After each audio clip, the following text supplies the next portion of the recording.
பிரிட்டிஷ்காரர்கள் ஆண்டபோது நமக்கு கவர்னர்கள் இருந்ததில் நியாயம் இருந்தது. நம்மை வேவு பார்ப்பதற்காக அவர்கள் கவர்னர்களை வைத்தார்கள். ஆனால் ஜனநாயக நாட்டில் நம்மை வேவு பார்ப்பதற்கு இன்னொருவன் வேண்டியது இல்லை.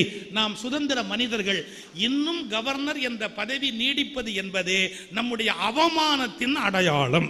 ஒரே வார்த்தை, அந்த பதவி நீடிப்பதே அவமானத்தின் அடையாளம். நான் தனி மனிதர்களை விமர்சிக்கவில்லை. அந்த பதவியே பெரும் சுமை, தேவையற்ற ஒன்று. நம்முடைய ஜனாதிபதி புறப்பட்டா ஒரு பிளேன் எவ்வளவு பாதுகாப்பு தெரியுங்களா? 200 கோடி 300 கோடி சபரிமலைக்கு வந்து சாமி கும்பிட்டாங்கன்னு வச்சுங்க, எத்தனை கோடி செலவு பண்ண தெரியுமா? நீங்களும் நான் அப்படி செலவு பண்ண முடியுமா? 100 கோடி ரூபாய் செலவு இல்லாம ஜனாதிபதி சாமி கும்பிட முடியாது தெரியுமா உங்களுக்கு? அப்படி சாமி கும்பிட வேண்டியிருக்கா? நான் கேட்கிறேன், 100 கோடி ரூபாய் செலவு பண்ணி ஒரு ஒத்த ஆள் போய் சாமி கும்பிட வேண்டியிருக்கா? யாரு வரி பணம், யாருடைய பணம், யாரும் கேட்கறது இல்லை. அதே நேரத்தில் நான் சொல்றேன், தேர்ந்தெடுக்கப்பட்ட பிரதமருக்கு நான் அதை சொல்லலை. பிரதமர் பாதுகாக்கப்பட வேண்டியவர், மக்களால் தேர்ந்தெடுக்கப்படுகிறவர். அவருக்கு ராணுவம் பாதுகாப்பு கொடுப்பதில் இருக்கிற நியாயம் ஜனாதிபதிக்கு செலவு செய்வதில் இல்லை என்பதை தயவு செய்து புரிந்து கொள்ள வேண்டும். நம்ம எல்லாத்துக்கும் ஒரே அர்த்தம் பண்ணிக்க கூடாது. இது ஒரு கோணம். நான் சொல்றது பிரிவு என்பது வேறு, பகிர்வு என்பது வேறு. இந்த பகிர்வை பிரிவாக நினைத்து குழப்பிக் கொள்வது என்பது நல்லது அல்ல. அப்புறம் மனித இயல்பு என்பது என்னன்னா, எதை எடுத்தாலும் அதுல இருக்கிற பிளவு பிரிவை பெருசுபட்டியே பேசுறது. எனக்கு அவனுக்கு ஒத்து போவாது. ஏன் ஒத்து போவாது? அதெல்லாம் தெரியாது. எனக்கு அவனுக்கும் ஒத்து போவாது. நீங்க யூடியூப்ல பாத்தீங்களா? ஐயா சொன்னார், நல்லா சொன்னார். நீங்க ரீல்ஸ்ல எதை வேணாலும் நகர்த்தலாம், மேடையில் எங்களை நகர்த்த முடியாது அப்படின்னு. நான் ரொம்ப ரசிச்சேன் அந்த இடத்த. உண்மைதான். அதாவது ஒரு கோணத்தில் நீங்க சிந்திச்சு பார்க்க வேண்டிய ஒரு பகுதி. ஒரு சின்ன சின்ன விஷயங்களை பெருசா பேசுறது. பாருங்களேன், திருநெல்வேலியில ஒரு சமூகம் இருக்கு. நான் ஜாதி பேரெல்லாம் சொல்ல விரும்புறதில்லை, ஆனா நீங்க புரிஞ்சுக்கணும். அதே சமூகம் தஞ்சாவூர்லயும் இருக்கு. இவங்க தஞ்சாவூர் அப்படின்னு சொல்லி அதை சொல்லுவாங்க, அதை திருநெல்வேலி அப்படின்னு சொல்லுவாங்க. இது ரெண்டும் கல்யாணம் பண்ணாங்கன்னா கல்யாண மண்டபம் தகராறாயிடும். என்ன தகராறு தெரியுங்களா? நிஜமா நல்ல நான் கண்ணால பார்த்தது. திருநெல்வேலி அது ஒரு சமூகம் இருக்கு, வேளாளர், அதுக்கு வேற ஒரு பேர் இருக்கு. தஞ்சாவூர் பக்கத்தில் இருக்கிற வேளாளர். கல்யாண மண்டபம் நடந்தால் கல்யாண மண்டபத்தில் பெரிய தகராறு நடக்கும். மாப்பிள்ளை எப்போ வந்தாலும் 2 ஸ்வீட் வைக்கணும் ஒரு பகுதியில், ஒரு இதில் 1 தான் வைப்பாங்க. இது முதல் தகராறுக்கு காரணம். பொண்ணு 2 கல்யாணம் பண்ணாமல் 1 கல்யாணம் பண்ணதே பெரிய விஷயம் இல்லையா? அதை விட்டு ஸ்வீட்டு 2 வைக்கலன்னு யாராவது தகராறு பண்ணுவாங்களா? சரி, இதுவாது பரவாயில்ல. ஒரு கல்யாணம் பண்ணுறது சார், ஒரு கிழவி பண்ண கலாட்டா நான் உட்காந்துருக்கிறேன், ஒரு கல்யாணத்தையும் நிறுத்திச்சு. என்ன, எங்கள் எல்லாம் 6 சுத்து முறுக்கு வைப்பாக, இவங்க 3 சுத்து முறுக்கு வச்சிருக்காங்க. நம்ம எப்படி இந்த வீட்டில் கல்யாணம் பண்றது? எந்த முறுக்கையும் அந்த பாட்டியால் திங்கவே முடியாது. அது 3 சுத்தா இருந்தாலும் சரி, 6 சுத்தா இருந்தாலும் சரி, பல்லே இல்லை, அதனால திங்க முடியாது. திங்க முடியாத முறுக்குக்கு அது கலாட்டா பண்ணும். நாங்கள்லாம் 6 சுத்து முறுக்கு வைப்போம், 3 சுத்து முறுக்கு இருக்கு. எப்படி? நான் சொன்னேன், 2 தின்னேன், 2 ஒன்னா தின்னு தொலைய, யாரு வேண்டான்னா? இதுக்கு போய் கல்யாணத்தை நிறுத்தணும்னு கலாட்டா பண்றீங்க. எங்க பழக்கமே வேற, அவங்க பழக்கமே வேற. என்ன பெரியார் தான் கேட்டார், கலப்பு திருமணம்னா.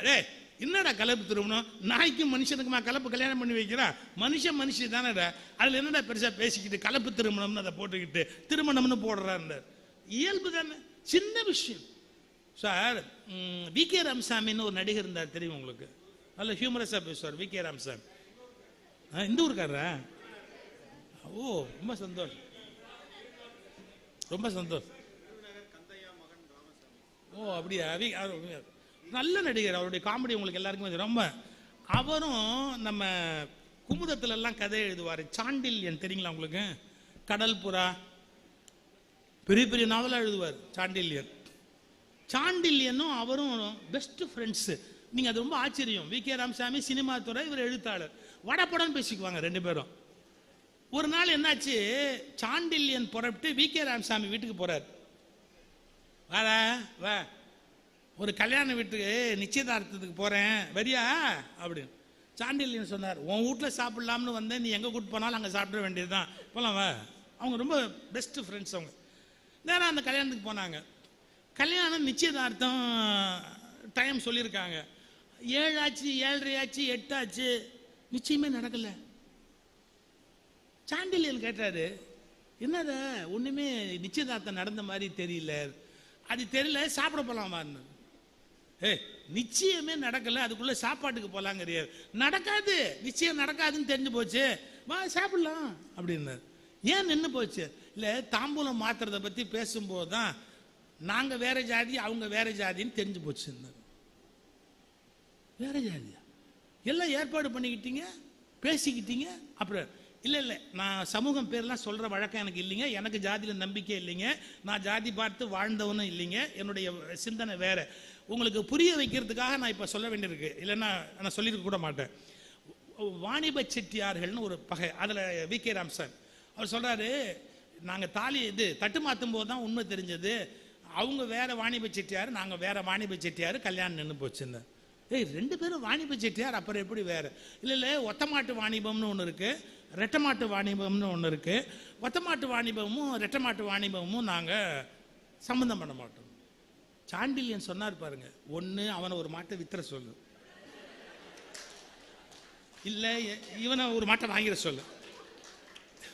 என்னப்பா நீங்க இப்ப நீங்க யாருமே மாடு வச்சு வாணிபம் பண்ணல, எல்லாரும் லாரி வச்சு பெருசு பெருசா வியாபாரம் பண்ணிட்டு இருக்கிறீங்க. லாரி வச்சு வியாபாரம் பண்ற போது என்ன ஒத்த மாட்டு வாணிபம் ரெட்ட மாட்டு வாணிபம்னு பேசிக்கிட்டு என்னப்பா பேச்சு, கூப்பிடு அப்படின்னு ரெண்டு வீட்டையும் பேசி அந்த கல்யாணத்தை சாண்டில்யன் நடத்தி வச்சார். இந்த செய்தி எனக்கு எப்படிதான் சாண்டில்யன் ஒரு விழாவில் சொன்னார், இந்த எப்படி நடந்ததுன்னு ஒரு முறை ஒரு பேசும்போது ரொம்ப ரொம்ப சார் சாண்டில்யன் ரொம்ப ஹியூமரஸா பேசுவார். வி.கே. ராமசாமி எவ்வளவு ஹியூமரோ அவ்வளவு ஹியூமரஸா பேசுவாரு சாண்டில்யன். எதுக்கு சொல்ல வர, இது ஒரு சின்ன விஷயம், சமூகத்தில் கொஞ்சம் முன்ன பெண்ணா இருக்கும். தஞ்சாவூர் பிள்ளைமாரு, திருநெல்வேலி பிள்ளைமாரு, இதெல்லாம் ஒரு பெரிய விஷயமா? சார் தருமபுரம் மடத்துக்கும் திருவாவூர் மடத்துக்கும் என்ன வித்தியாசம்னு ஒரு முறை ஒரு இது, ஒருத்தர் முடி வளர்ப்பாங்க ஜடாமுடி, இன்னொருத்தர் சிகை வழிச்சுக்குவாங்க. ஆனால் திருவள்ளுவர் ரெண்டையுமே வானானார், மழித்தலும் நீட்டலும் வேண்டாம் தெளிவாக எழுதினார். மழிக்கிறது ஒரு மரபு துறவுல, நீட்டுறது ஒரு மரபு, இது ரெண்டு வித்தியாசம். அப்புறம் என்ன வித்தியாசம் சொல்லிக்கிட்டே வந்தாங்க. ஒரு வித்தியாசம் சொன்னா சார் நான் அசந்து போயிட்டேன். இவங்க வேஷ்டியை இடது பக்கம் வச்சு கட்டுவாங்க, அவங்க வேஷ்டியை வலது பக்கம் வச்சு கட்டுவாங்க. யாரா இருந்தாலும் வேஷ்டி கட்டினா சார் தான் என்ன எனக்கு ஆச்சரியமா இருக்கு, வேஷ்டி இடது பக்கம் வச்சு கட்டினா நடக்கிறதுக்கு எது வசதியோ அப்படி வச்சு கட்ட வேண்டியது தானே. ஒவ்வொருத்தருக்கு கால் அமைப்பு ஒவ்வொரு மாதிரி வரும், அவ்வளவுதான். அதுல என்ன வேஷ்டியை மாற்றி கட்டுறது சின்ன விஷயம். அது இந்த குருமார்களை பின்பற்றுறவங்க தன்னுடைய குருமா இதை பெருமைப்படுத்துறதுக்கு கூட நாலு விஷயத்தை பெருசா எக்ஸாஜரேட் பண்ணி பேசுவாங்க. இதெல்லாம் அட்டர் ஃபூலிஷ்னஸ், அட்டர் ஃபூலிஷ்னஸ். உண்மையான இறைநிலை என்பதை உணர்ந்தவர்கள் இது போன்ற பிளவுகளை பெரிதுபடுத்தி பேசிக் கொண்டிருக்க மாட்டார்கள். கொஞ்சம் யோசிச்சு பார்க்கணுமா இல்லையா? உண்மையான இறைநிலை என்பதை உணர்ந்தவர்கள் இது போன்ற பிளவுகளை பெரிதுபடுத்தி பேசிக் கொண்டிருக்க மாட்டார்கள்.